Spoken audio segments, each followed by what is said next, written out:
All right, so I generalized this. I had worked through this a little bit ago and put together me actually working through this, and it was about, excuse me, 30 minutes long or so.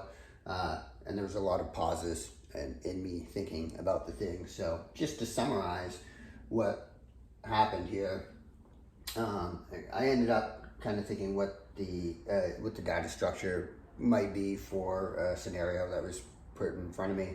And the scenario was basically you've got different locations, office locations, let's say, that are sending data to one unified location, and the business as a whole needs to work with that data and make sure that it's usable and understandable by everybody. So this was my approach to a perfect system, or at least what I could think of in 30 minutes. Basically, these sites will assume are each operating in their own way, or maybe they're working all together. But so that's the first question.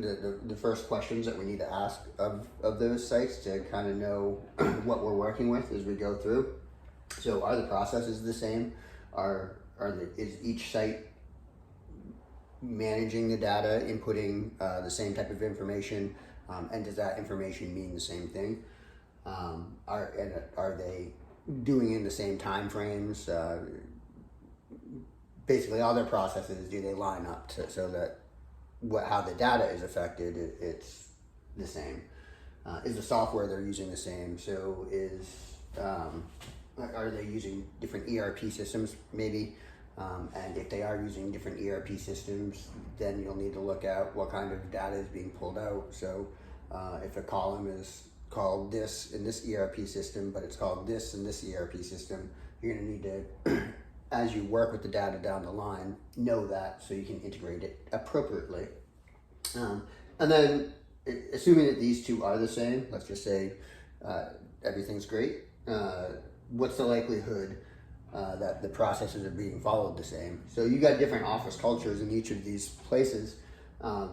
Maybe these people are far more lax on their processes than these people are.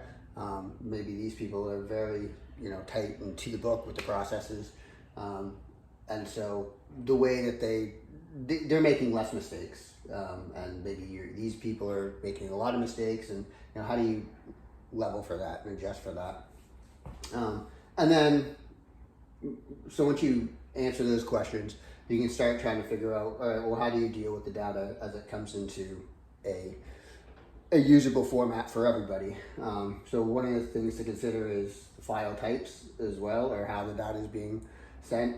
So let's say that this group is just putting everything together in Excel files. That's their database, are a bunch of Excel files.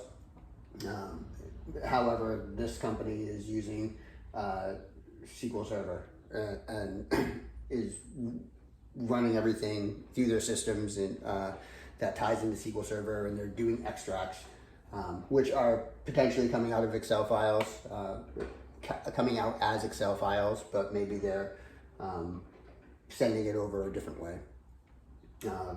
So whatever the case is, this first level here is your quality control level that needs to happen. And this quality control is specifically for the frontline data, I guess. So that first impression data. So whatever's coming from here, this quality control needs to go ahead and make sure that it's clean, that it's all there. So by clean, are the file types, are the files good? Did the files arrive if we're dealing with the files? So did you, or I guess in a broader sense, did you receive the data, the input that you're supposed to receive? And if you, for example, with that, if you're not receiving that data, then through this quality control section, you can have kind of alerts to everybody in the company or whoever would be stakeholders of the reports, to say, hey, this data didn't come in, as opposed as a preemptive warning, so they're not trying to get information that they're expecting, and discovering that it's not all there, and maybe they don't even notice that it's not there. So it's better to give them that heads up ahead of time. And then in this quality control section, you can control that type of thing. As far as cleaning the data goes, making sure the data types are right. So let's say you've got an order number, which is coming in as a number by default on the Excel files that they get sent over. But we want to make sure that for our data purposes, that it's a text field. So we can go ahead and do that there. So all that quality control is done here. Then we come into the data stewardship level. So what the data stewardship, in this level, all the activity that's going to happen is going to be with putting the data together into views. Well, yeah, basically views for this case, and data sources that the business can use. So whether that's this data stewardship role or this area in the business is really just to make sure that all the data that you're gathering from your different businesses are being put into sets that make sense for the reporting needs.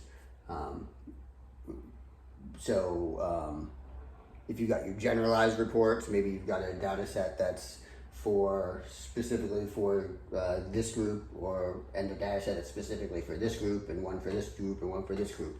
Or maybe you've got some broader reports that need to combine all of the data sets and just some information from other data sets. So this level is where all of that is getting built.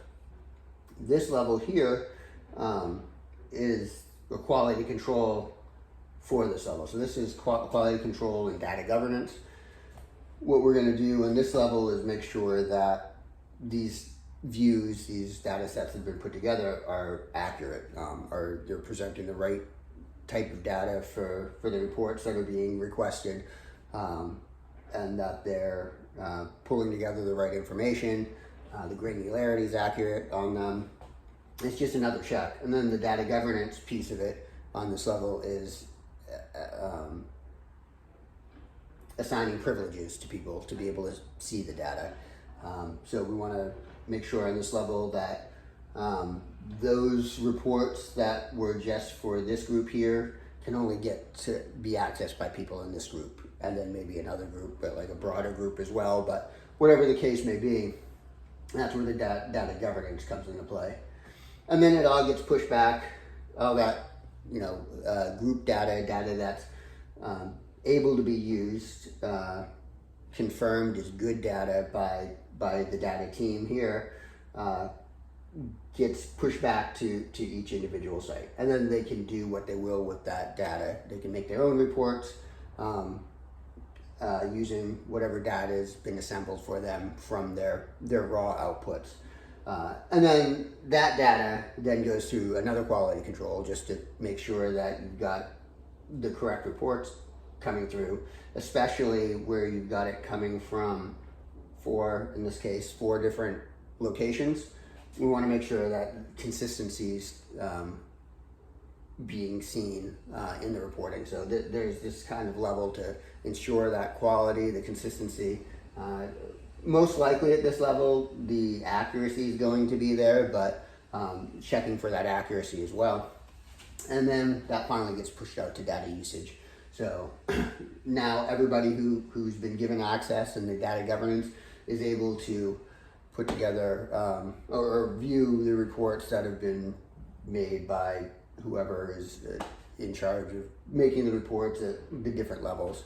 So yeah, that's basically in a nutshell my perfect world for data kind of working through and making sure there are checks and balances that I wanted to share. So